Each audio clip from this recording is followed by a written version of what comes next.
Bonjour à tous, ravi de vous retrouver aujourd'hui sur ma chaîne YouTube. Aujourd'hui, je ne vais pas vous parler de SEO, mais je vais vous parler d'engagement à travers les réseaux sociaux et les médias sociaux. Il y a une étude qui est sortie il y a quelques jours du site Social Bakers qui explique pourquoi vous devez être impérativement sur un réseau social pour générer de l'engagement. Donc si tu as un e-commerce, si tu es influenceur ou si toutefois tu souhaites développer une communauté sur Internet, il y a un réseau social qui fonctionne le mieux. Je vais te présenter pourquoi, je vais développer l'étude. On va la voir ensemble. Ce réseau social-là, c'est Instagram. Donc on va pouvoir voir ça. Je te partage mon écran tout de suite et on développe. L'étude présente 50 grands comptes sur Instagram et sur Facebook avec le même nombre de followers, le même nombre de posts par profil, mais par contre là où il y a une grosse différence, c'est au niveau du nombre d'interactions par post. Donc on peut voir que sur Instagram, les posts sont beaucoup plus puissants et l'interaction est beaucoup plus importante. Donc je vous invite forcément à aller sur Instagram pour susciter de l'interaction si vous avez envie d'avoir une communauté et surtout pour pouvoir échanger, présenter vos produits, avoir du partage et communiquer. Ce qui est bien sur les réseaux sociaux, c'est vraiment de créer de la proximité et c'est ce qui fonctionne le plus. Soyez original, essayez d'être proche de vos followers et ça fonctionnera tout de suite plus. On va passer à la page suivante. Cette slide nous montre des statistiques très intéressantes. Si aujourd'hui vous voulez monter un business en ligne et vous ne savez pas dans quel domaine d'activité, regardez cette slide-là et vous allez trouver. Si vous avez, vous, un business en ligne, mais vous ne savez pas trop comment communiquer, où aller, si vous avez par exemple un site de mode sur Internet ou un blog où vous êtes influenceur mode, allez sur Instagram, vous allez voir que ça fonctionne beaucoup plus avec 31,9%. En revanche, si vous avez un blog culinaire, dirigez-vous plus sur Facebook. Mais le mieux, moi, ce que je vous conseille, c'est d'avoir les deux. Ça vous permet de pouvoir varier les posts, varier les plaisirs et surtout d'avoir deux communautés peut-être distinctes ou non, des fois ça se rejoint. Mais au moins, comme ça, vous ne mettez pas tous vos œufs dans le même panier et c'est toujours intéressant de voir également au niveau communication ce qui fonctionne le mieux, de faire des tests et d'évoluer dans votre business. Ce qui est à noter sur cette slide-là, c'est que le e-commerce a fait une belle percée puisque au deuxième trimestre 2019, l'interaction du e-commerce était de 17,4% et en troisième trimestre 2019 à 17,8%. Donc ça va être une donnée très importante pour le e-commerce. Ça veut dire que ça continue de monter et que ça devrait continuer de monter. L'industrie de la mode continue également de monter. C'est important pour vous de savoir ça parce que ça va vous permettre également d'orienter vos posts et de savoir comment les adapter pour une communauté et éventuellement pour aller chercher de la communauté.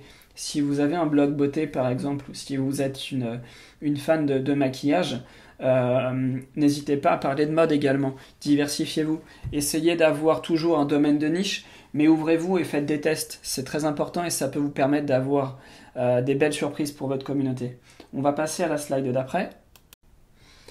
Cette slide, elle représente l'engagement des sites e-commerce sur Instagram et sur Facebook.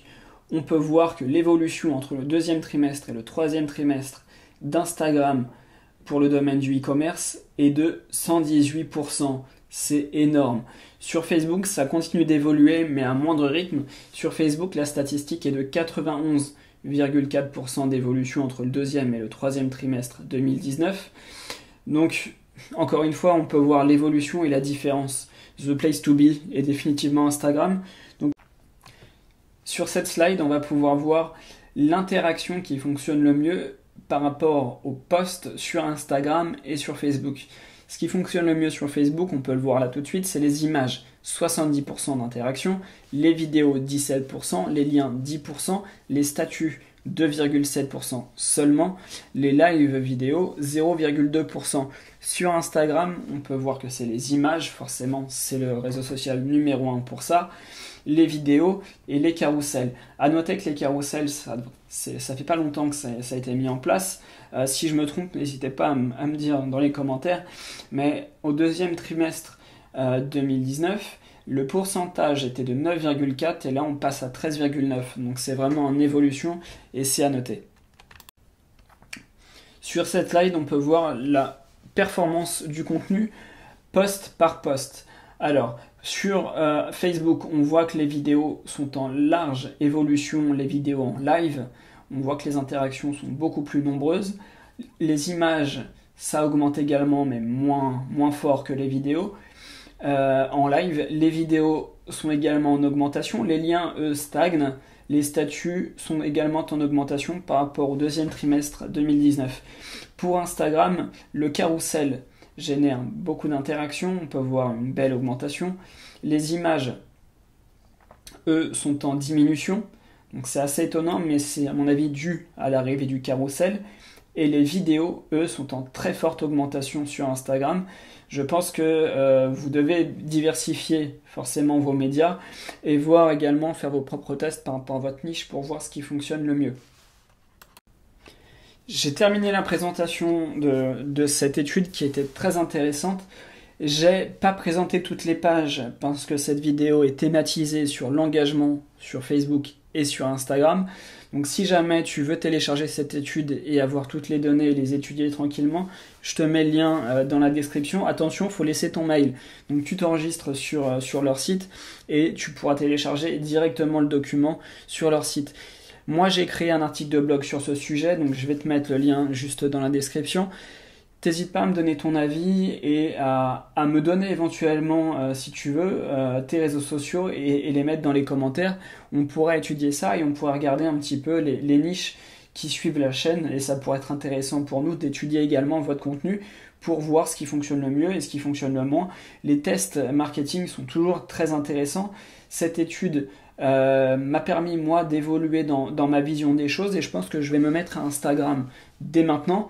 Donc ça va être assez intéressant et je vous partagerai ça. Si vous avez envie d'avoir des statistiques sur d'autres domaines d'activité, vous n'hésitez pas à me le mettre dans les commentaires. Moi, c'était un plaisir de vous présenter cette vidéo et je vous dis à bientôt.